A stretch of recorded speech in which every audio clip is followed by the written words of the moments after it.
Merhaba arkadaşlar, ben Elif Prenvise. Bebeğim örgülerim örgü kanalıma yeniden hoş geldiniz.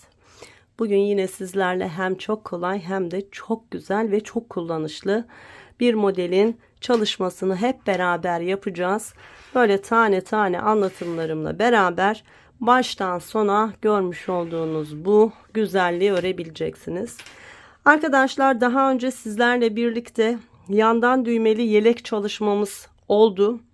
Fakat böyle hırka ya da kazak, artık hangi niyetle örüp giydirmek isterseniz örüp giydirebilirsiniz. Yandan düğmeli bir kazak olarak da kabul edebilirsiniz. Kolları uzun olduğu için bir hırka olarak da kabul edebilirsiniz. Nasıl kullanmak isterseniz kullanabilirsiniz. İpimiz dışarıda giyim için de oldukça uygun, yine bir bebe ipi. Ve arkadaşlar, bu görmüş olduğunuz çalışmayı birer yumak iple yaptık. Yani bir yumak mavi ip kullandım, bir yumak da beyaz ip kullandım. O şekilde tamamladım. Benim ipim 220 metre uzunluğundaydı. Şu görmüş olduğunuz tavşan figürü çalışmasına benim ipim yetmedi, ama siz 240-250 metre uzunluğunda iplerle şayet çalışacaksanız muhtemelen görmüş olduğunuz figür çalışmasını da yapabilirsiniz. Figür çalışmasında ve örgüde hep aynı şişi kullandım arkadaşlar. Görmüş olduğunuz çalışma yandan düğmeli ve tam 1 2 3 4 5 6 ilikli bir çalışma. Çok güzel ve çok da büyük.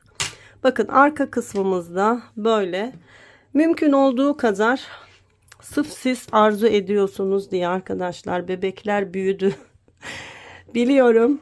O yüzden sırf siz mutlu olun diye yine böyle jumbo boy bir çalışma yaptım.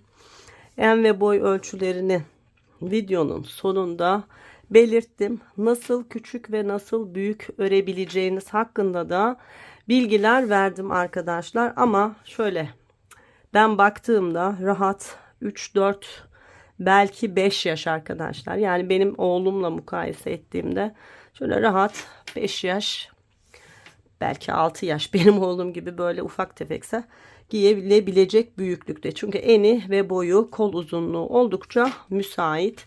Dediğim gibi daha küçük ya da daha büyük örmek isterseniz örebilirsiniz. En kolay daha küçük örmenin yolu, kullanmış olduğum ip 220 metre uzunluğunda, 100 gram ağırlığında bir ip kullandım. Siz 100 gram 330 metre uzunluğunda ip kullanarak 3 milimetre, eliniz çok sıkıysa 3,5 milimetre örgü şişi kullanarak arkadaşlar bunu küçücük örebilirsiniz. İpin inceliği, şişin inceliği örgüyü çok etkiliyor. Yine daha büyük örmek isteyen arkadaşlar, özellikle daha kalın ip olsun, çocuğum dışarıda hırka diye giysin diyen arkadaşlar, daha kalın ipler var. Mesela 100 gram 120 metre, 100 gram 150 metre, 100 gram 170 metre gibi. O iplerle de, kalın şişlerle, işte 4-4,5-5 milimetre şişlerle de örerseniz arkadaşlar rahat 8-10 yaşa kadar hiç sayılarla oynamadan görmüş olduğunuz modeli büyütebilirsiniz. Evet, dediğim gibi 2 tane yumak kullandım. Çok kolay bir çalışma. Hep haroşa çalışması ve çok keyifli, çok çabuk bir şekilde bitiyor. Şayet beğendiyseniz beğeni ve yorumlarınızı her zamanki gibi bekliyorum.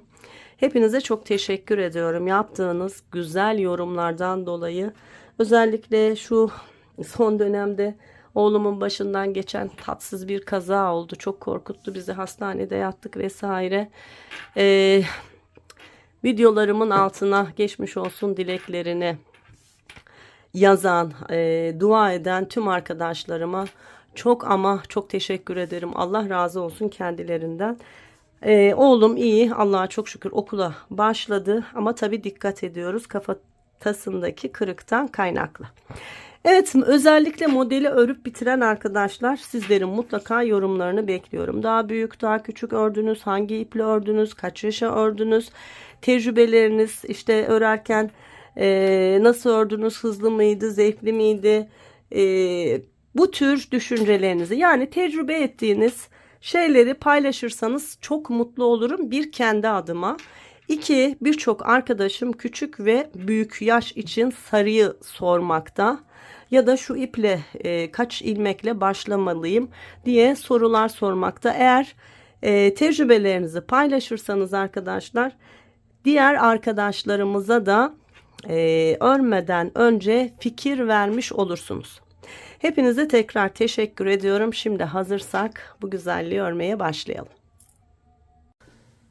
Arkadaşlar, bugünkü örnek çalışmamda kullanacak olduğum ip Lady Yarn marka ve Baby Honey serisi. Bebekler için anti peeling özelliği olan güzel bir örgü ipi hazırlamış Lady Yarn markası. Daha önce bu iple birkaç tane örgü ördüm ve dokusunu çok beğenmiştim. Bugün yine bu anlatımımda aynı iplerden kullanacağım. Şöyle tatlı bir bebe mavisi ve beyaz ip kullanacağım arkadaşlar.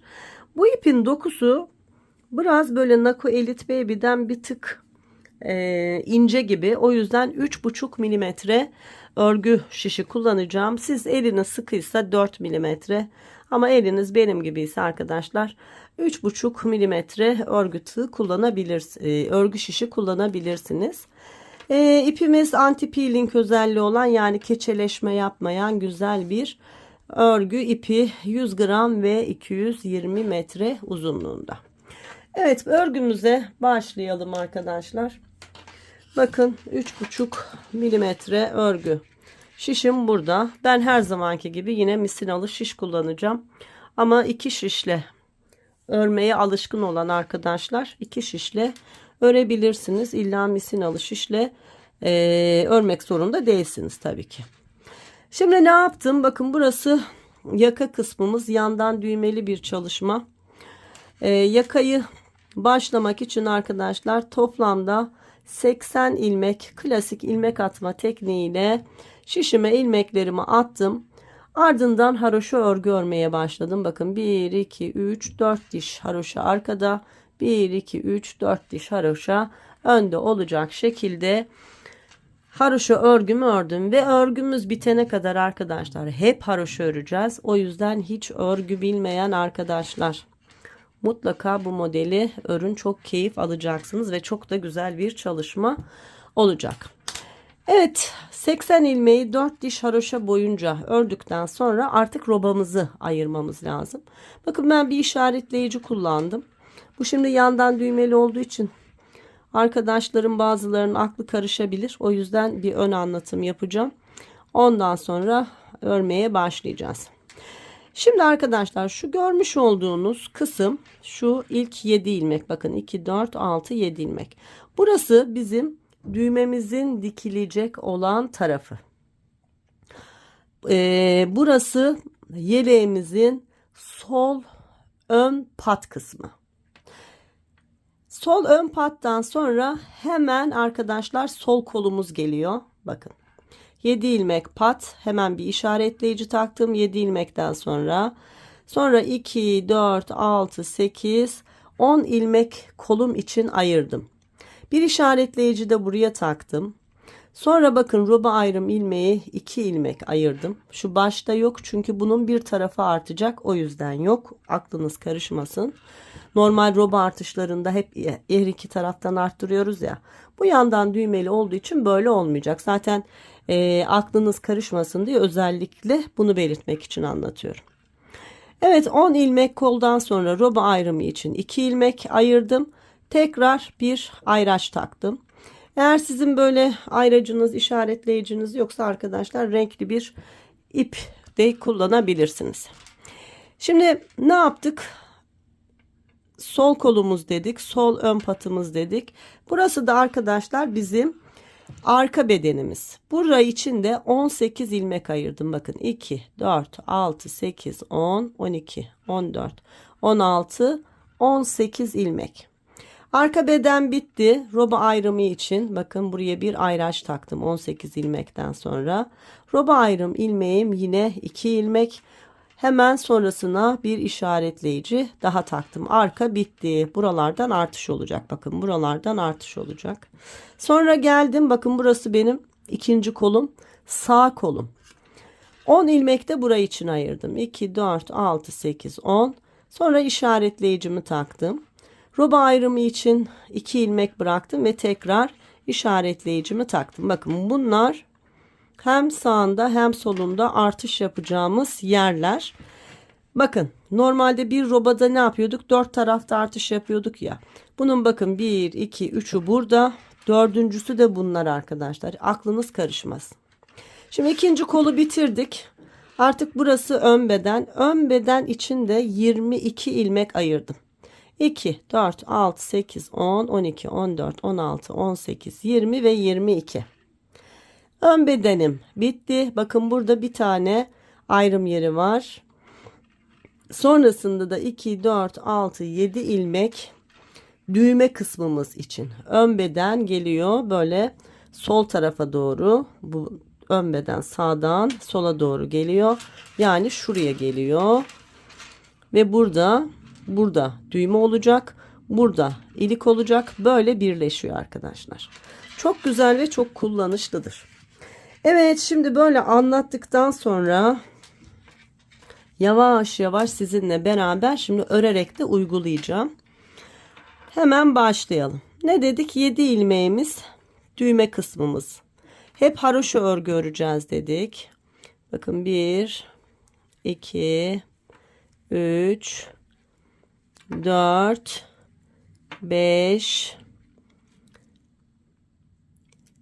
6, bir ilmek de boş almıştık. 7 ilmek. Hemen şimdi bunu çıkartıyorum. Artık bu bana lazım değil. Siz görün diye özellikle göstermek istedim. Şimdi arkadaşlar bakın bir dolama yapıyorum. Geliyorum. Kolumun 10 ilmeği var. Onu örüyorum. 1, 2, 3, 4, 5, 6, 7, 8, 9, 10. Bunun ne dedik? Sağında ve solunda artış yapacağız. Bakın bunları da çıkartıyorum. Bir doluyorum. 2 ilmeğimi örüyorum. Tekrar bir doluyorum ve arka bedenimde 18 ilmeğim vardı. Bu 18 ilmeği haroşa örgü olarak örüyorum. Eğer benim gibi düz örgü örerek haroşa yapıyorsanız düz örgülerle, eğer tersten haroşa örüyorsanız ters örgülerle örgünüzü öreceksiniz arkadaşlar. Evet, 18 ilmeğimi ördüm. Ve ikinci koluma geldim. Bakın işaretleyicimi çıkardım. Hemen bir dola. Roba ayrımının 2 ilmeğini ör. Tekrar bir dola. Ve şimdi ikinci kolu örüyoruz. 10 ilmeğimiz vardı. 1, 2, 3, 4, 5, 6, 7, 8, 9 ve 10.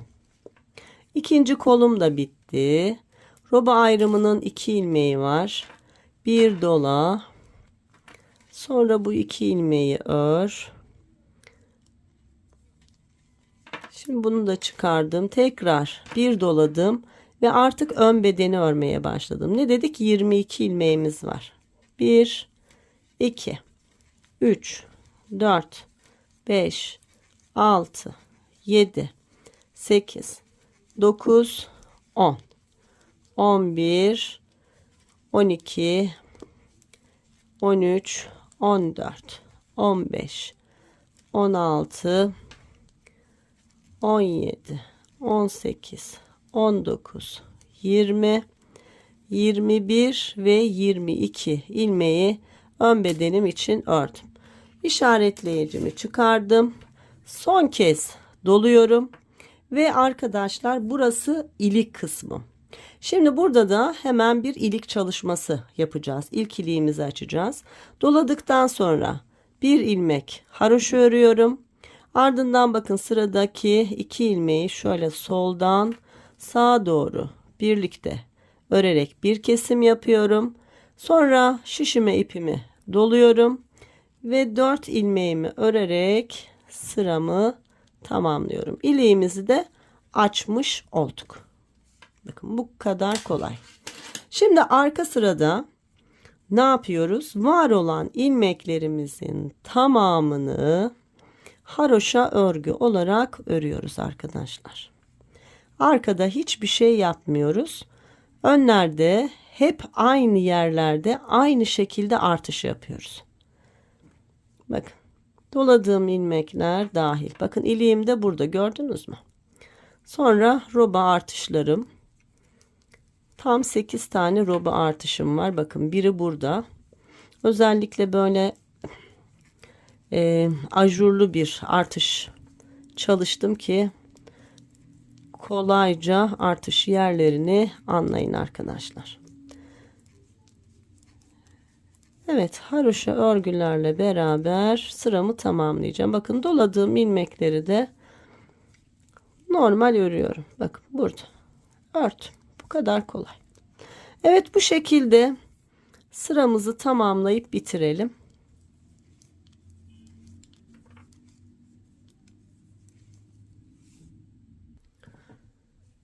Evet, haroşa örgülerle beraber sıramı tamamladım. Şimdi tekrar örgümüzün düz tarafındayız. Bakın bir sağda bir solda burada artış var. Şu ön taraflar arkadaşlar, bakın burada da bir tane var. Görüyor musunuz? Şu zaten iliğimiz. Aynen şöyle gelecek ve kapanacak. Şimdi ikinci kez artış yapacağız.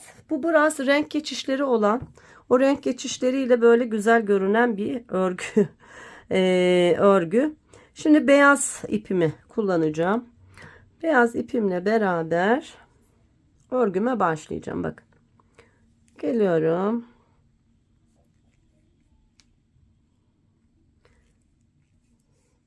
Bir, iki, 3, 4, 5, 6, 7 ilmek ördüm. Bu 7 ilmek arkadaşlar, önümüz hep 7 ilmek. Burası düğme kısmının dikileceği yer. Bu 7 ilmekten hemen sonra bakın bir dolama yapıyorum. Görüyor musunuz?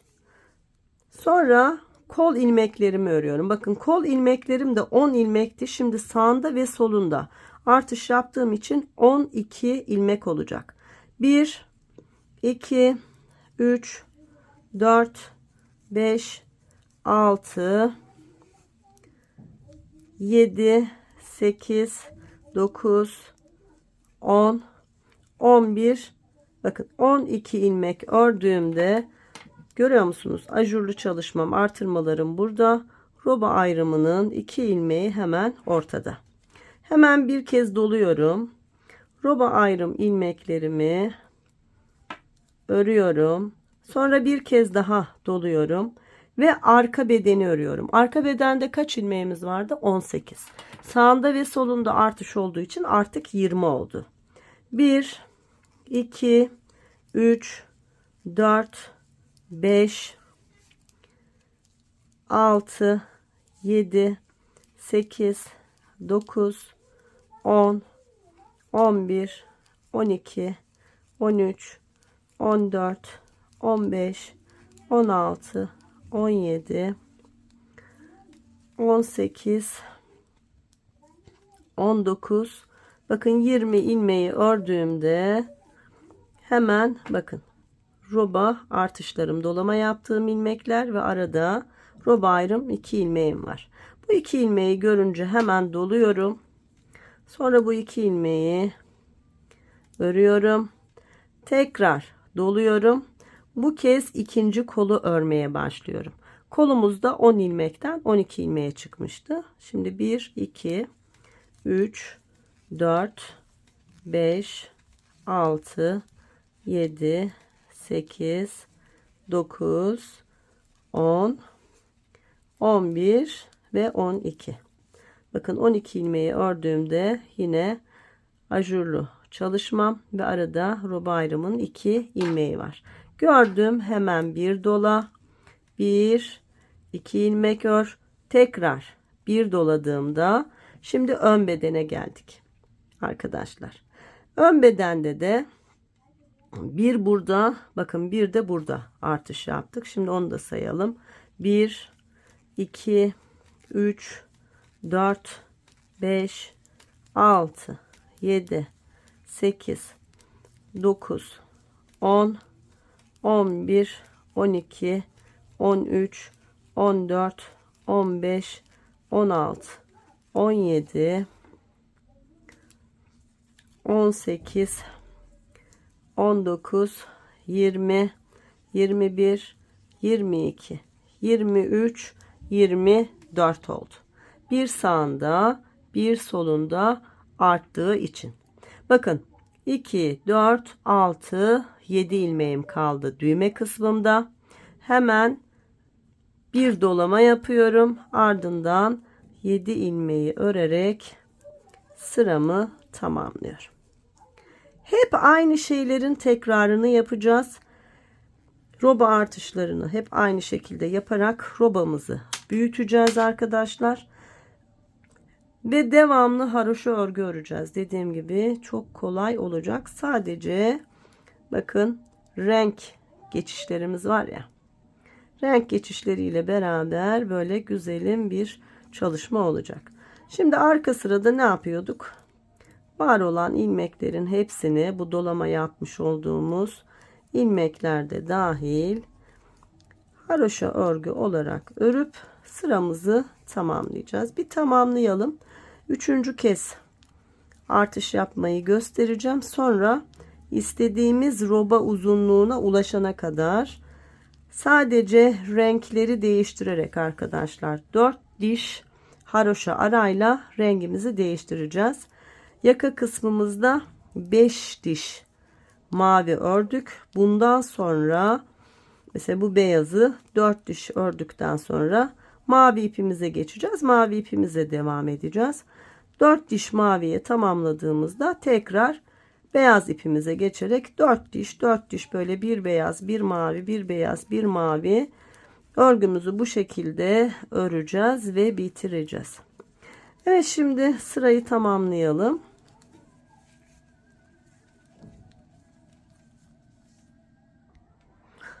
Evet arkadaşlar, sıramı tamamladım. Şu ipimi de sıkıştıracağım. Evet. Şimdi tekrar beyaz ipimle beraber örmeye devam edeceğim. Bakın bir diş oldu. 4 dişe tamamlayınca beyaza geçeceğim. Geçiş yaptığımız yer arkadaşlar, renk değiştirdiğimiz yer örgümüzün ön tarafı, artış yaptığımız sıra. Şimdi tekrar örgümüzün düz tarafındayız ve 1 2 3 4 5 6 7 ilmek ördükten sonra bir doluyoruz. Sonra 2 3 4 5 6 7 8 9 10 11 12 13 14 ilmek kolum için örüyorum. Bakın artık yerlerimiz çok belli, karıştırmazsınız. 7 ilmekten hemen sonra artışımızı yapıyoruz. Sonra kolumuzu örüyoruz. Kolumuzun roba ayrımının sağında ve solunda artış yapıp arka bedeni örüyoruz. Arka bedeninde sonunda bir artış yapıp roba ayrım ilmeklerini ördükten sonra tekrar artış yaparak kol ilmeklerimizi örüyoruz. Yine roba ayrımının olduğu yerde sağında ve solunda artış yapıyoruz. Aradaki ilmekleri örüyoruz. Sonra öne geliyoruz arkadaşlar. Öndeki de ilmekleri örüyoruz. Sıra sonunda 2 4 6 7 ilmek kaldığında başta 7 ilmek, sonda 7 ilmek, bunu unutmayın.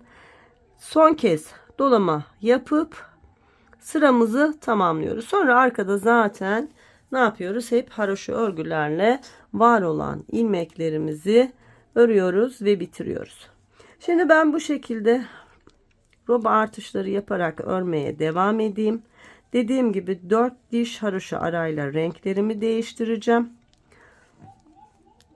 Kaç diş haroşa arayla ilik açacağıma henüz karar vermedim arkadaşlar.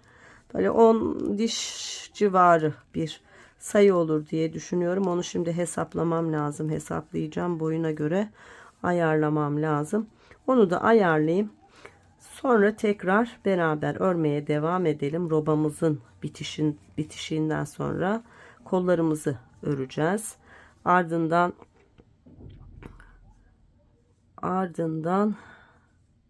bu arada ben burada artış yapmayı unuttum. Burada artış yapmayı unuttum. Bunu düzelteceğim. Sakın benim elime bakıp siz de dümdüz örüp gelmeyin arkadaşlar. Bakın burada ve burada artış yapacaktım. Yapmadım. Onu ben şimdi ayarlayacağım. Mecburen sökerek. Roba ayrımını ne kadar örelim. Böyle istediğimiz uzunluğa gelene kadar örelim. Sonra kol çalışmasıyla devam edeceğiz. Bu modeli isterseniz kolsuz da yapabilirsiniz. Yani yelek gibi de yaparsınız. Daha önce zaten yandan düğmeli yelek anlatımı yapmıştım. Sayılarımız aynı değil ama sonuçta benzeri şekilde örülen bir çalışmadır. Bu çalışmayı özellikle uzun kollu yapıyorum. Evet, şimdi robayı bitirelim. Sonra kollarla roba ayrımıyla devam edelim arkadaşlar. Evet arkadaşlar, artışlarımı tam 20 kez tekrarladım. Bakın 4 diş beyaz, 4 diş mavi, 4 diş beyaz, 4 diş mavi ve 3 diş beyaz. Örgümle beraber örgümü bu şekilde ördüm. Şöyle saydığımızda bakın.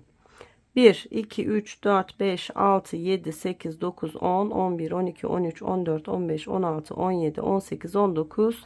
Tam 20 artış yaptım. Bu benim için yeterli bir roba büyüklüğü. Özellikle biraz büyük yaptım. Çünkü bunu hırka olarak da kazak olarak da kullanabilirsiniz. O yüzden böyle geniş olsun istedim. Roba uzunluğum arkadaşlar şöyle tuttuğumda bakın tam 14,5 santimetre. Yani oldukça güzel ve geniş bir roba. Şimdi artışlarım bitti. Geldim arkadaşlar. Ön sırada örgümü ördüm. Bakın şimdi ne yapacağız biliyor musunuz? Şurası düğme kısmımız demiştik. Burası da bizim kolumuzdu. Sağ kolumuz. Pardon, sol kolumuz. Şimdi sadece kolu öreceğiz. Ne yaptım? Bakın. Düz örgülerle beraber, haroşa örgülerle beraber önce 7 ilmeği ördüm. Artırma yapmıyoruz. Artırma bittiği için. Devam ediyoruz. Kaç ilmek ördüm söyleyeyim. 2, 4, 6, 8, 10, 12, 14, 16, 18, 20, 22, 24, 26, 28, 30, 32, 34, 36, 38, 40, 42, 44, 46, 48, 50, 52, 54, 56, 58 ilmek. 20, 20, 40, 10 daha 50. 2, 4, 6, 7. Şimdi şöyle yapacağız. Bu bizim kolumuz. Sadece kolumuzu öreceğiz. Bakın geliyorum. Tam şu roba ayrımının 2 ilmeği vardı ya, sağından solundan artış yaptığımız. Bu ilmeklerin olduğu yerleri biz ayırma yeri olarak, roba ayrımı olarak kullanıyoruz. Bu roba ayrım ilmeklerinin ikisini de arkadaşlar ön bedene vereceğim. Arka bedene vereceğim. Şimdi şu baştaki 7 ilmeğimiz bakın 2, 4, 6, 7 bu zaten bizim düğmeyi dikecek olduğumuz yerler. Biz 10 ilmek kollarımıza bırakmıştık. 20 kez arttırdığımızda hem sağda 20 hem solda 20 ilmek, toplamda 40 ilmek artmış oldu ve bizim kol ilmek sayımız 50 oldu. Bakın bu 7 ilmekten sonra 2, 4, 6, 7 bundan sonra kol ilmeklerimiz başlıyor. Sayalım. 2, 4, 6, 8, 10, 12, 14, 16, 18, 20, 22, 24, 26, 28, 30, 32, 34, 36, 38, 40, 42, 44, 46, 48, 50. 50 ilmek kolumuz için yeterli. Bu arada arkadaşlar şu ilk ilikten sonra bakın ikinci bir ilik açtım. 2, 4, 6, 8, 10, 11 diş haroşa örgü ördükten sonra açtım. Yani 2 ilik arası 11 diş haroşa. Bundan sonra da bakalım kaç sıra örmüşüz? 2, 4, 6, 8, 9 diş örmüşüz. 2 diş daha örünce 3. ilik kısmımızı açacağız. Şimdi iliklere gelmeden önce şu kollarımızı bitireceğiz. Önce kolları örüp bitireceğiz. Ne dedik? Şu 2, 4, 6, 7 ilmek düğme kısmımız. Aradaki 50 ilmeğimiz kol kısmımız. Şimdi sadece kolu örüyoruz. Dönüyorum. Şöyle geldim. Buradan başladım. Geldim. 50 ilmek. Sonra geriye dönüyorum. İlk ilmeği boş aldım. Ardından diğer ilmekleri son 7 ilmek kalana kadar örüyorum. Tam 50 ilmek örüyorum. Hemen örelim.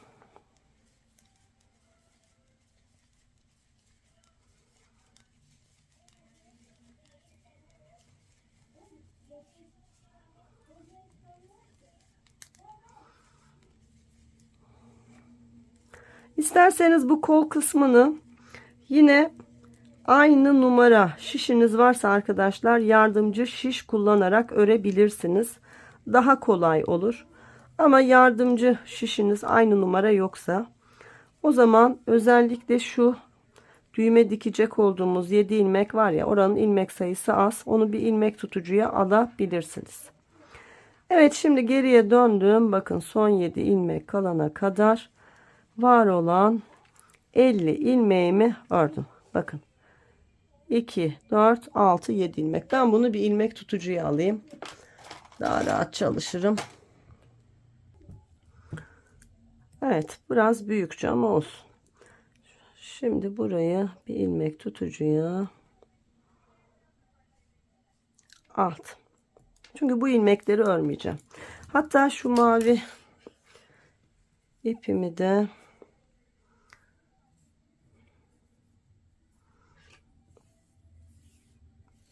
bu burada dursun. Bunu ellemeyeceğim. Zaten bir yumaktan fazla mavi ip kullanacağız. O yüzden ikinci yumağa geçeceğim. Evet, bununla devam edeceğim. Bu dursun. Bunu koparmayacağım çünkü bedeni örerken lazım olacak. Bakın şimdi 50 ilmeğimiz var. Bu 50 ilmeği örmeye devam edeceğim. Şimdi arkadaşlar 4 diş beyaz haroşa örgümü tamamladım. Artık maviye geçmem lazım. Şöyle bir düğüm atıyorum beyaz ipimin üzerinde ve bu ilmeğimin altına doğru gönderiyorum.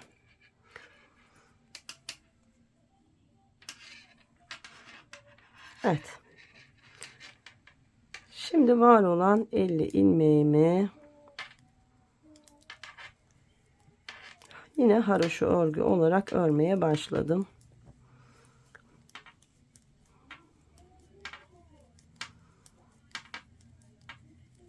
Bir sıra daha göstereceğim. Sonra hep aynı şeylerin tekrarı olacak. Kolumda daraltma yapar mıyım bilmiyorum. Şöyle biraz ördükten sonra göreceğim. Eğer kol bana geniş gelirse sağda ve solda azaltmalar yapabilirim. Ama geniş gelmezse boru şeklinde de örebilirim arkadaşlar. Onu ördükçe karar vereceğim. Ama şu an var olan kol ilmeklerimiz belli. Bu 50 ilmeği 4 diş haroşa boyunca mavi, sonra 4 diş haroşa boyunca beyaz örerek kol boyunu uzatacağım istediğim uzunluğa gelene kadar.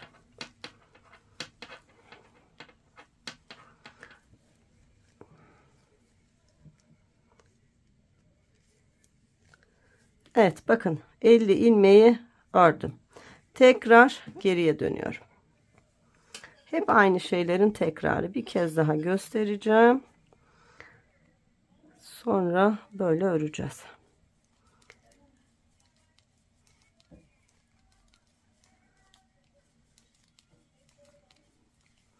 Sıra başına gelelim. Şu şeyi de size göstereyim. Kenardan ipleri hiç kesmedim. Hep yürüttüm arkadaşlar. Bakın şöyle düzgünce, dışarıdan hiç belli olmuyor. Bakın düz taraftan, yani hiç belli olmuyor.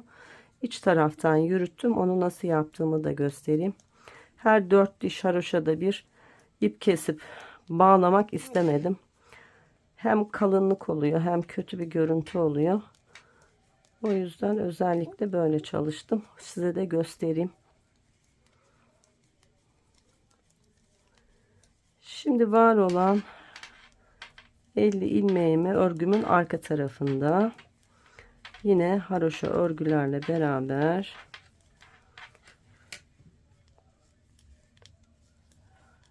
ördüm ve sıramı tamamlamış oldum. Bakın. Evet. Düz tarafa dönelim. Bakın şimdi bu beyaz ipi ne yapıyorum arkadaşlar? Hemen göstereceğim. Siz de hem ön kısımda öyle yapın, hem kolda da aynı şeyi yapın. Çok güzel oluyor. Yine mavi öreceğim ama beyazı yukarıya doğru yürüteceğim. Bakın ilk ilmeği şöyle şişime boş aldım. İkinci ilmeğin içine battım. Geliyorum şu beyaz ipimi mavi ipimin üzerinden geçiriyorum. Bakın şöyle geçiriyorum. Sonra ikinci ilmeği örüyorum.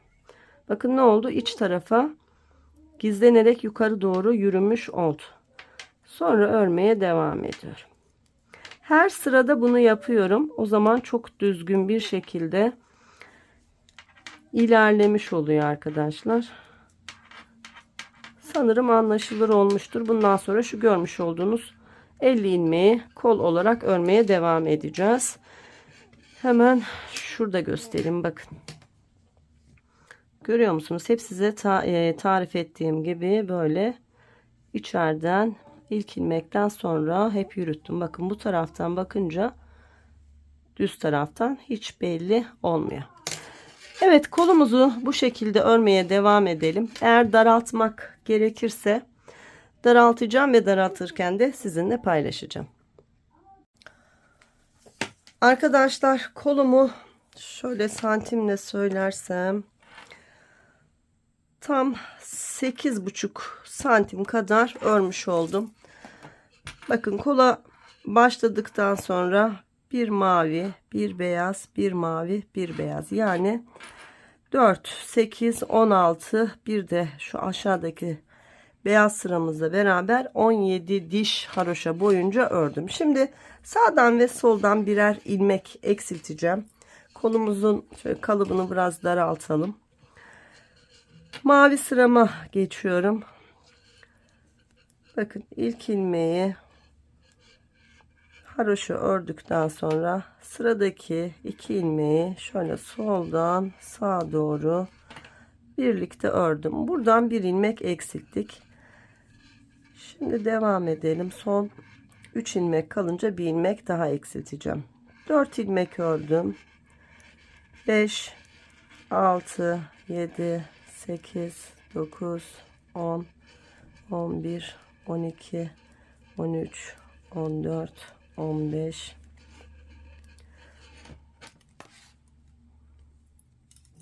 16, 17, 18, 19, 20, 21, 22, 23, 24, 25, 26, 27, 28, 29, 30, 31,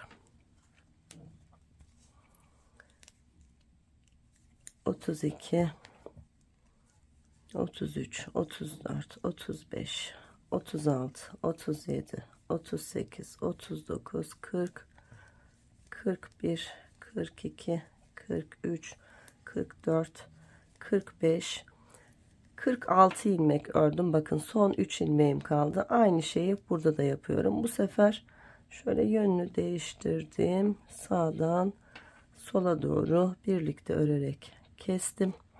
Son ilmeğimi de ördüm ve artık benim şişimde arkadaşlar 48 ilmeğim kaldı. Bakın 2, 4, 6, 8, 10, 12, 14, 16, 18, 20, 22, 24, 26, 28, 30, 32, 34, 36, 38, 40, 42, 44, 46, 48. Birer tane eksilttim. Eğer ihtiyaç olursa örerken karar vereceğim. Yine eksilteceğim. Nasıl eksilttiğimi gösterdim. Şayet eksiltirsem nerede eksilttiğimi söyleyeceğim ve bu şekilde kolumu tamamlayacağım. Şimdi örmeye devam edelim. Arkadaşlar örmeye ve kesmeye devam ettim. Bakın ilk kesimi yaptıktan sonra ikinci kez kesimi şurada mavi kısımda yaptım. Üçüncü kez kesimi de burada yapmış oldum. Şimdi şöyle saydığımda, mavileri saydığımda bakın kol altından itibaren 1, 2, 3, 4, 5, 6, 7, 8, 9, tam 10 kez mavi ve beyazı toplamda ördüm. 1, 2, 3, 4, 5 tane. Mavi ipimle 4 diş haroşa boyunca 1, 2, 3, 4 de beyaz ipimle ördüm. Yani şu görmüş olduğunuz aralıklar şunlar arkadaşlar. Bakın. Bu aralıklarla kesmiş oldum ilk kesimden sonra. Şu anda şişimde 44 ilmeğimin olması lazım. Bir sayalım. 2, 4, 6, 8, 10, 12, 14, 16, 18, 20, 22, 24, 26, 28, 30, 32, 34, 36, 38, 40, 42, 44. Evet. Aynı ilk kesimi yaptığım gibi ilk ilmeği aldım. Sonra ikinci ve üçüncü ilmeği birlikte örerek kestim. Geldim sıra sonunda 3 ilmeğim kalınca yine ilk ikiyi kestikten sonra son ilmeğimi ördüm. Şöyle çok hafif bakın belli oluyor zaten kesim yapmış oldum. Şimdi arkadaşlar son bir diş haroşa boyunca örgümüzü öreceğiz ve kol çalışmamızı bitireceğiz. Hep haroşa örgülerden oluşan bir çalışma. Kol lastiği olarak da yine haroşa kullanacağız. Şimdi 44 ilmeğimiz var ya, bunu biraz daha azaltalım bilek kısmımız olduğu için. Bakın ilk ilmeği boş aldım. Sıradaki 2 ilmeği birlikte ördüm. Bir ilmek kestim. 43 ilmeğe düştüm. Geliyorum haroşa örgülerle. 40 ilmeğe bunu düşürelim arkadaşlar. 2 tane de arada keselim. Gayet ideal olur. Kaç ilmek ördüm? 2, 4, 6, 8, 10, 12. Tamam, şimdi bir tane daha keselim. Bir tane başta kestik. Bir tane de burada keselim. Şu ilmeklerimin yönünü değiştirdim. 2 ilmeği birlikte ördüm. Bir kesim yaptım. Ardından 1, 2, 3, 4, 5, 6, 7, 8, 9, 10, 11, 12, 13, 14 ilmek ördüm. Bir tane daha keselim. Toplamda 3. kez kesmiş olduk. Şimdi son 3 ilmek kalınca bir daha keselim. 1, 2, 3, 4, 5, 6, 7, 8, 9, 10 ilmek ördüm. Bakın 3 ilmeğim kaldı. Burada da bir kesim yaptım. Ve son ilmeğimi de haroşa örgü olarak ördüm. Ne yaptık? 40 ilmeğe düşürdük kol bandımızı. Şimdi örgümüzün arka tarafındayız. Örerek kesme tekniğiyle keseceğiz ve kolumuzu bitireceğiz. Son kol bantını 5 diş haroşa boyunca örmüş oluyoruz. Evet, ilk ilmeği şişime aldım. Yandaki ilmeği haroşa örgü olarak ördüm. Arkadaki ilmeği üzerine geçirdim. Bir tane kestim. Yanındaki ilmeği ördüm. Arkadaki ilmeği üzerine geçirdim. 2. Yanındakini ördüm. Arkadakini üzerine geçirdim. 3, 4, 5. Bu şekilde 40 ilmeğimin tamamını örerek kesme tekniğiyle örüp keseceğim. Ve bakın bu şekilde kestiğimiz için 1, 2, 3, 4, 5 diş haroşaya da tamamlamış olacağız. İlmeklerimin tamamını keseyim. Evet, ilmeklerimin tamamını örerek kesme tekniğiyle kestim. Şu son ilmeğimi bir kez daha ördüm ve bu İpimi arkadaşlar şöyle yarım metre kadar uzunlukta bırakarak öyle kesiyorum. Çünkü bu ipimle beraber bakın bu kolumuzu dikeceğiz. Bakın kol kalıbımız da çok güzel oldu. Şimdi kaç santim uzunluğunda kol ördük, hemen onu da söyleyeyim arkadaşlar. Tam 22 santim uzunluğunda bir kolumuz olmuş oldu. Bakın mavi ipimi de kestim. Şimdi onu şurada düğümleyerek sabitliyorum. Sonra da böyle ilmek aralarından birkaç kez yürüterek gizleyeceğim. Siz de aynısını yapın. Bakın içeriden yürüttüğümüz için dışarıda hiçbir sorun olmadı. Çok düzgün bir çalışma yapmış olduk. Evet. Şimdi fazlasını kestim ve temizledim. Şimdi arkadaşlar ne yapmıştık? Hemen bu düğme kısmından başlamıştık ve kolumuzu örüp bitirdik. Yani şimdi bakın arka bedendeyiz. Arka bedeni öreceğiz arkadaşlar. Diğer kola geçebilmemiz için.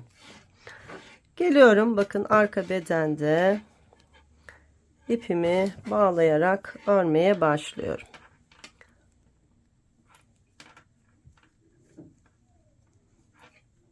Haroşa örgülerle şu ipimi de düğümleyeyim.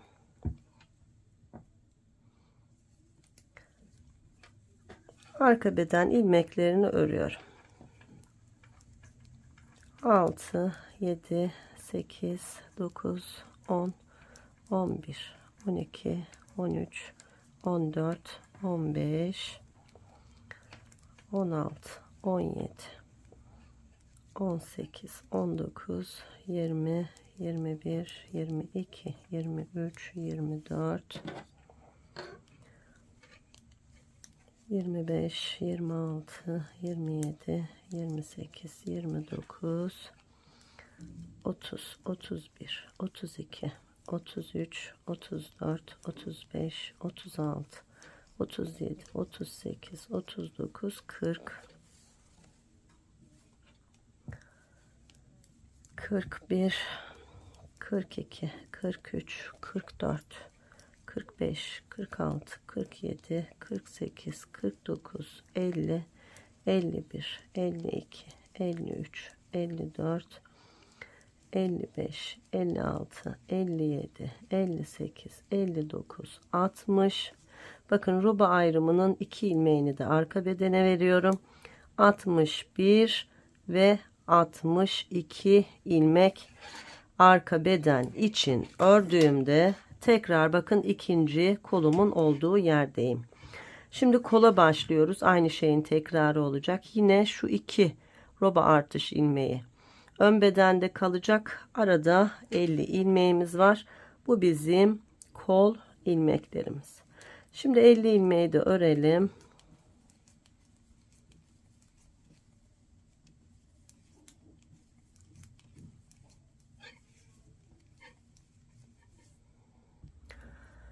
...47, 48, 49, 50 ilmeğimi ördüğümde bakın roba ayrımının 2 ilmeğinin olduğu yere geldim. Burası ön bedenimiz. Örmüyoruz ön bedenimizi. 50 ilmekten oluşan kolumuzu tekrar öreceğiz. Geriye döndüm. İlk ilmeği boş aldım. Ve kolumdaki 50 ilmeği örerek sıramı tamamlıyorum. Tamamlayalım sıramızı. Evet, 50 ilmeğimi örerek yine bakın arka bedenin olduğu yere geldim. Roba ayrımının 2 ilmeği arka bedende kaldı. Şimdi dönüyorum. Bakın 1, 2, 3, 4 diş beyaza tamamlamış olduk. Yani şimdi tekrar mavi ipimizle örmeye devam edeceğiz. Hemen mavi ipimizi şöyle bağlayalım. ve örmeye başlayalım.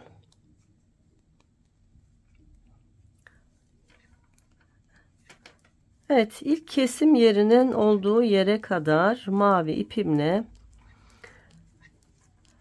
4 diş haroşa boyunca öreceğim. Sonra beyaz ipe yine geçiş sağlayacağım.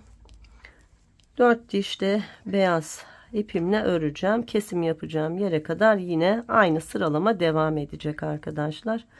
Şimdi sıramı tamamlayayım. Şu ip geçişini bir kez daha göstereyim. Anlamayan arkadaşlar için şu sıramı bir tamamlayayım. Evet, ön sıramı yine tamamladım. 50 ilmeğimi ördüm. Geriye döndüm. Şimdi örgümün arka tarafındayım. Yine 50 ilmek örüp sıramı tamamlıyorum. Sonra renk geçişi yapacağız. Evet, yine 50 ilmeğimi ördüm. Sıramı tamamladım. Bakın şimdi iplerin renk geçişlerini nasıl yapacağız? Şimdi şu beyaz ipim burada duruyor ya arkadaşlar. Bunu yürütmem lazım yukarıya. Eğer yürütmezsem de şöyle uzun bırakırsam kötü olur. O yüzden yürüterek devam ediyoruz. Koparıp bağlarsak da gereksiz bir ip koparıp bağlama işlemi oluyor. Sonra gizlemek zor oluyor. Şöyle yapıyorum. Bakın, ilk ilmeği şişime boş aldım, mavi ilmeği. İkinci ilmeği örmek için ilmeğin arasına şişimi taktım. Şu beyaz ipi mavi ipimin üzerinden bakın şöyle geçirerek yine mavi ipimden ördüm. Ne yaptım? İpimin arasına almış oldum. Bakın şöyle ipin arasına alınca önde zaten çok düzgün bir görüntü oluyor. Arka taraftan da ip yürümüş oluyor. Evet, şimdi bu ikinci kolumuzu da tıpkı birinci kolda olduğu gibi örelim, bitirelim. Sonra ön ve arka bedeni birleştirerek örmeye devam edeceğiz arkadaşlar. Arkadaşlar, ikinci kolumu da ördüm, bitirdim. Yine dikiş yapabilmek için ipimi uzun bıraktım. Bakın, her iki kolum da bitmiş oldu. Şu kolumun en boy ölçüsünü size söyleyeyim. Bakın şöyle tuttuğumda tam yakaya kadar ölçtüğümde 31,5 hatta 32 santim uzunluğum var. En geniş kol uzunluğumda 23 santim arkadaşlar. Yani katlandığında şöyle 16 santim civarında çok düzgün güzel bir kolumuz olmuş oldu. Şimdi roba da bitti. Şu roba uzunluğunu da vereyim rahat rahat. Tam 14 santim uzunluğunda da roba çalışmam var. Şöyle çapraz tuttuğumda. Örgümün ön tarafından tuttuğumda da 11 santim uzunluğunda bir örgü ördüm. Şimdi arkadaşlar ne yaptık? Önce kolumuzun birini ördük. Sonra geldik. Arka bedeni ördük. İkinci kola geldik. İkinci kolu ördük. Bitirdik. Yani şimdi örgümüzün şu ön tarafından örmeye devam edeceğiz. Roba çalışmamızın son sırası bu. Bir sonraki sırada da artık önle arka bedeni birleştireceğiz. Bakın şimdi sağ taraftaki kol çalışmam bitti en son. Beyaz ipimle beraber hemen burada ön bedenin ilmeğini örmeye başlıyorum. Roba ayrımının 2 ilmeğini ön bedene bırakmıştık. Bunlardan örerek sıramı haroşa örgülerle örüp tamamlayacağım. Bakın ön bedende kaç ilmeğim var söyleyeyim. 2 3 4 5 6 7 8 9 10 60 61 62 63 64 ilmek bakın ön bedende var. 2 4 6 7 ilmek de kenar patım var. Bunları da sayalım. 65 66 67 68 69 70 ve 71 ilmek. Şimdi sayalım. 2, 4, 6, 8, 9 sıra olmuş. 11'i tamamlayınca 3. iliğimizi açacağız. Şimdi örgümüzün arka tarafında önce ön bedeni örelim. Kol altına geldiğinde arka bedenden birleştirme yapacağız arkadaşlar. Var olan ilmeklerimizi kol altına kadar yine haroşa örgülerle örelim. Artık roba artışlarımız bitti. Var olan ilmekleri örüyoruz. Kol altına kadar örelim.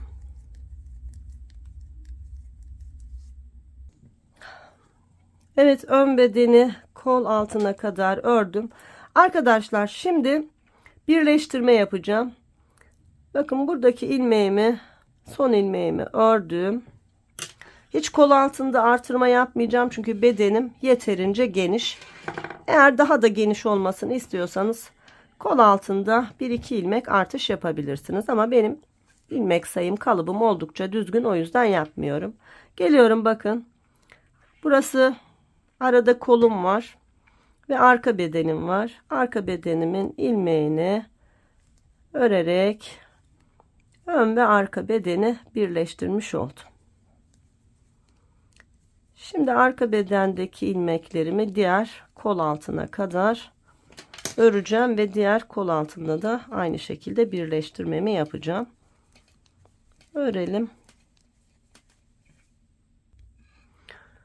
Evet, arka beden ilmeklerimi ördüm. Bakın şimdi burada diğer kolum var ve düğme kısmı için ayırmış olduğum 7 ilmek pat örgüm var. Bakın hemen burada, gördünüz mü? Bunu şimdi şişe alacağım. İlmek tutucuyu almıştık. Şöyle şişimizi alalım.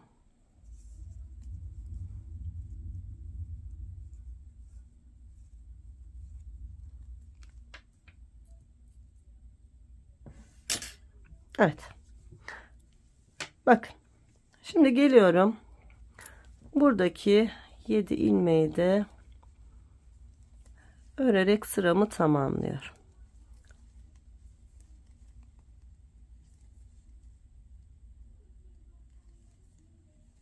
Evet, sıramı tamamladım. Şimdi bir bakalım ne yaptık. Bakın, kol altlarımız, ön ve arka bedenimiz, bakın bu şekilde birleştirmiş olduk. Gördünüz mü? Tamamladık. Şimdi arkadaşlar tam 4 diş beyaz örgümüzü örmüş olduk. Bundan sonra var olan ilmeklerimizle beraber örmeye devam edeceğiz. Daha artırma, eksiltme hiçbir şey yapmayacağız. Sadece 4 diş haroşa boyunca beyaz ipimizle, sonra 4 diş haroşa boyunca mavi ipimizle etek ucuna kadar örmeye devam edeceğiz. Şimdi başlayalım. Mavi ipime geçiş yaptım. Geldim. Önce ilk 7 ilmeğim kenar pat ilmeklerim. Sonra da arka beden ilmeklerini örmeye başladım. Var olan ilmeklerin tamamını haroşa örgü olarak örelim. Sıramızı bir tamamlayalım.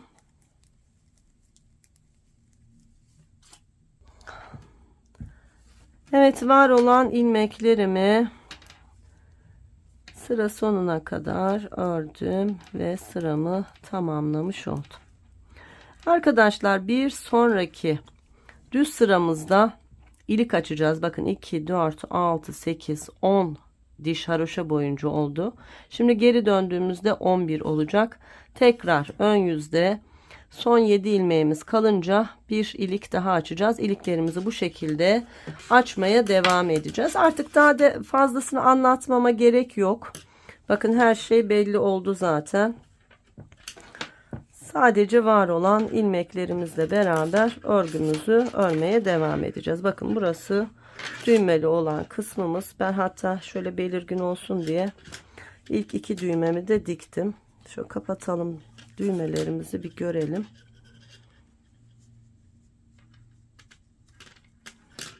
Bak. Öyle çok güzel bir hırka ya da kazak. Artık ne için kullanırsanız arkadaşlar. Çok güzel bir kalıp çalışmasıyla beraber örmeye devam ediyoruz. Büyük de bir çalışma olacak. Umarım 2-3 yaşın, belki 4 yaşın kullanabileceği büyüklükte bir çalışma olur. Çünkü yakayı biraz geniş çalıştım. Bedeni biraz geniş çalıştım ve kol boyumuz gördüğünüz gibi zaten oldukça uzun. Evet, şimdi geri gelelim. Bir sonraki düz sıramızda şurada ilik açmayı unutmayalım.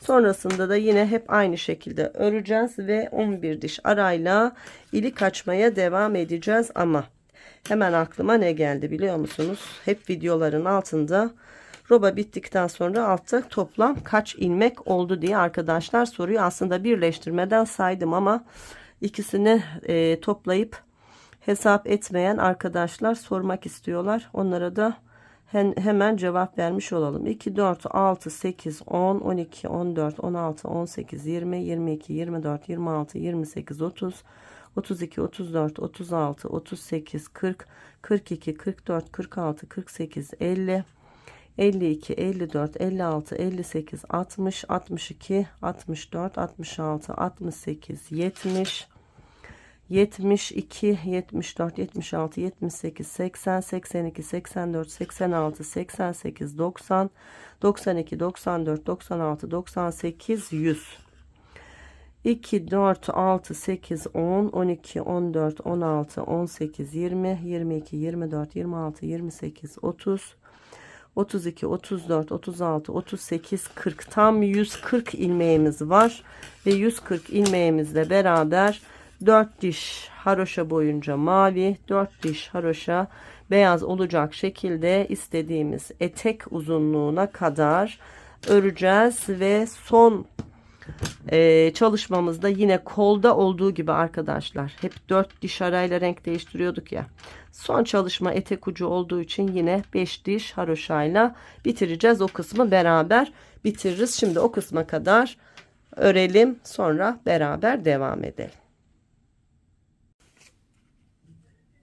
Arkadaşlar, kol altından itibaren örmeye ve 11 diş haroşa arayla ilik açmaya devam ettim. Toplamda 2, 4, 6 tane ilik çalışması yaptım. Bu benim için oldukça uygun bir büyüklük ama enimiz müsait arkadaşlar. 11 diş haroşadan sonra bir ilik daha örüp sonra 4 diş 5 diş haroşa örgü örerek boyu biraz daha uzatabilirsiniz. Şu görmüş olduğunuz rahat 3-4 belki 5 yaş, bilmiyorum, bayağı büyük bir çalışma olmuş oldu. Hatta ölçü vereyim size. Şöyle yukarıdan yakadan tuttuğumda arkadaşlar tam 33 santim uzunluğunda bir örgümüz oldu. Bunu şayet omuzdan tutarsam, şöyle omuzdan da tutarsam 36 santim uzunluğunda bir çalışmamız oldu. Ve birer yumak iple örüp tamamlamış oldum arkadaşlar. Birer yumak ip, yani toplamda 2 yumak iple beraber böyle büyük bir kazak ya da hırka, nasıl kullanırsanız siz bilirsiniz. Kazak da olur, düğmeli kazak ya da hırkalı olarak da kullanabilirsiniz. Şimdi ben şöyle yaptım. 6. iliğimi açtıktan sonra bakın bayağı bir mesafe oldu. O yüzden 4 diş haroşaya tamamlayarak keseceğim. Eğer biraz daha uzun örmek isterseniz dediğim gibi siz 11 diş haroşa ya tamamlayıp, şu anda ilikten sonra 2, 4, 6, 8, 9 diş zaten haroşa boyunca örmüşüm. 2 diş daha haroşa boyu örüp bir ilik açıp sonra 4 ya da 5 diş beyaz haroşa örgüyle örgünüzü tamamlayabilirsiniz. Şimdi ben keseceğim. Bu benim için yeterli. İlk ilmeği boşaldım. İkinci ilmeği haroşa ördüm. Arkadaki ilmeği üzerinden geçirdim. Haroşa ördüm. Arkadaki ilmeği üzerinden geçirdim. Bu şekilde var olan ilmeklerimin tamamını keserek artık çalışmamı tamamlamış olacağım.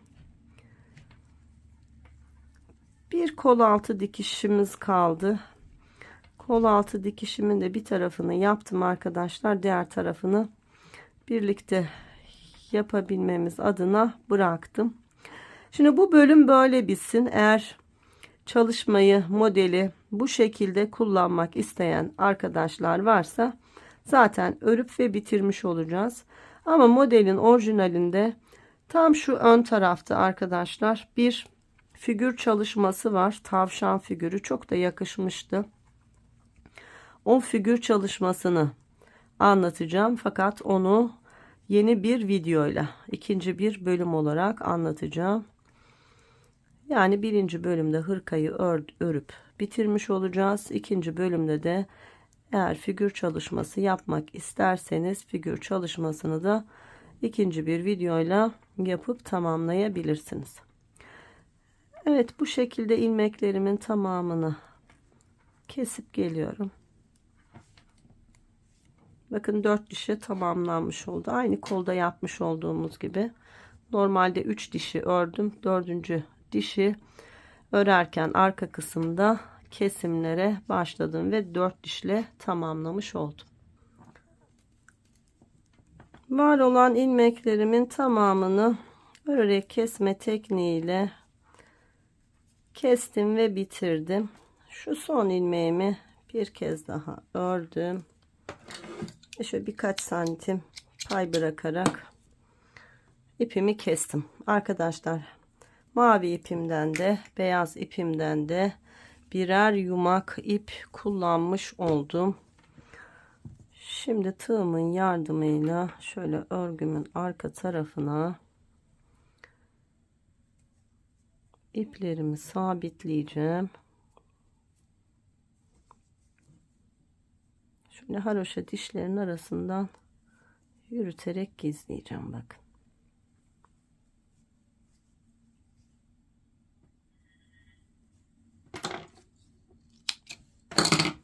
Aynı şey şurada beyaz ipim var. Bakın beyaz ipim böyle bitti.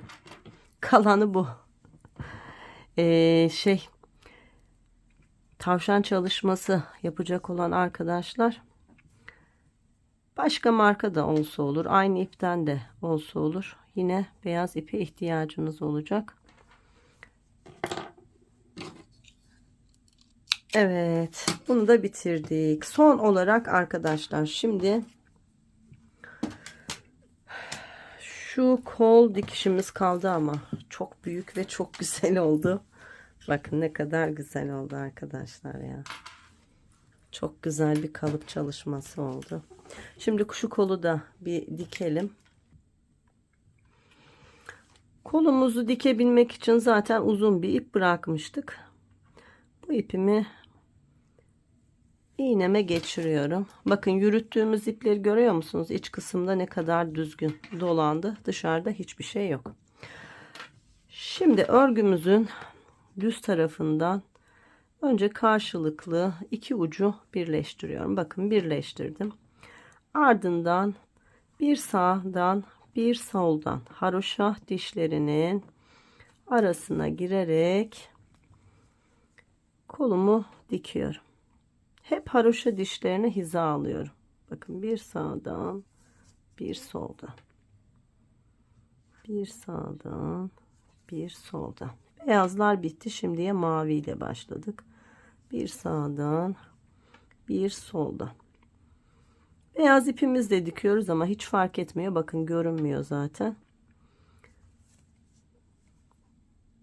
Sadece haroşa dişlerini takip edeceğiz. Yine mavi bitti. Tekrar beyaz kısımdayız. Bir sağdan bir soldan.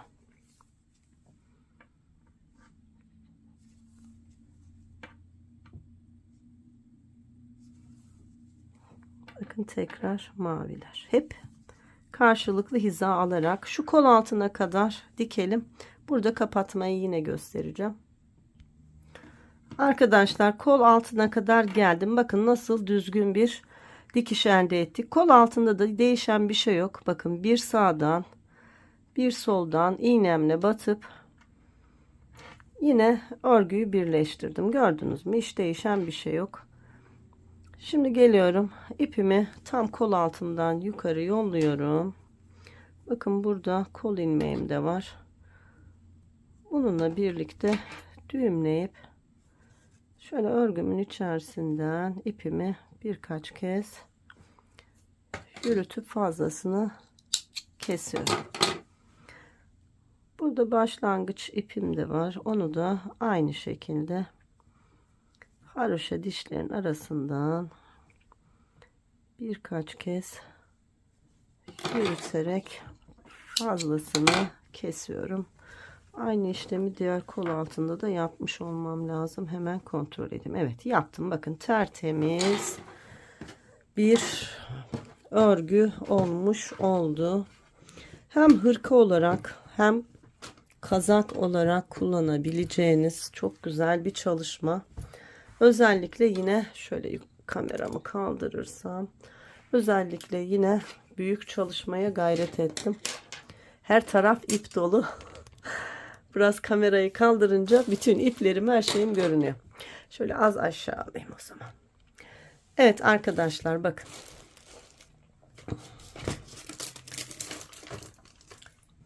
Şöyle bir çalışma yapmış olduk. Son olarak tekrar en boy ölçüsü vereceğim. Ondan sonra da nasıl küçültüp nasıl büyüteceğiniz hakkında kısaca bilgi vereceğim. Şimdi kesimden önce bir ölçü vermiştim ama bakın kestikten sonra arkadaşlar 35,5 santim uzunluğunda bir boy ölçümüz, omuzdan tuttuğumuzda, yakadan tuttuğumuzda da arkadaşlar tam 34 santim uzunluğunda bir ölçümüz var. Enimiz tam 31 santim. Bakın biraz elleyince hemen 32 oluyor, görüyor musunuz? 31 diyelim biz buna. Kol uzunluğumuz, kol altından ölçtüğümde 22 santim. Şöyle yakadan itibaren ölçtüğümde de tam 33 santim. Yani eniyle boyuyla böyle kocaman bir çalışma oldu.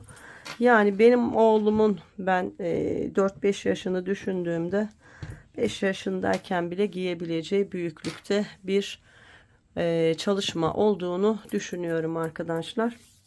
Daha küçük örmek isterseniz ne yapabilirsiniz? Hemen söyleyeyim arkadaşlar. 10 ilmek azaltabilirsiniz. 10 ilmeği azalttığınızda bunun 3, 6, 8, 10. Evet. 10 ilmek azalttığınızda 3 ilmek önden, 3 ilmek arkadan eksiltin. 2'şer ilmek de kollardan eksilttiğinizde 10 ilmek eksik olur. Şu yaka genişliğini vermedim size. Yakanız 10 ilmek darla başlar. Yaka genişliğimde 12 santim. Şöyle bir daha kontrol edeyim. Yani yakamız da oldukça geniş arkadaşlar. Evet, 11,5 santim yakamız. 10 ilmek düşürttüğünüzde bu 1 santim daralır rahat bir şekilde. Belki 1,5 santim daralır, örgünüze bağlı. Ondan sonra yine aynı şekilde roba artışları yapabilirsiniz. Bizim yapmış olduğumuz roba artışından daha az artış yapabilirsiniz. 15, 16, 17 gibi. Artışları az yaparsanız en de daralacak. Ya da hiç yakayla uğraşmazsınız arkadaşlar. Aynı sayılarda başlayıp roba artışlarını azalttığınızda yine şu görmüş olduğunuz en kısalır.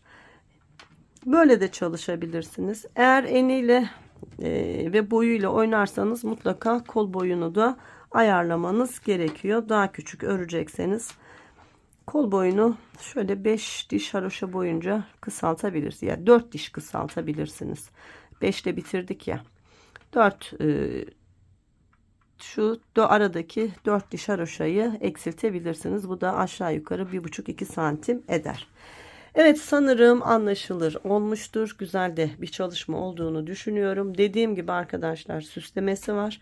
Çok güzel bir tavşan figürü çalışacağız. Yine şiş örgüyle çalışacağız. Böyle daha da güzelleşecek bu güzellik.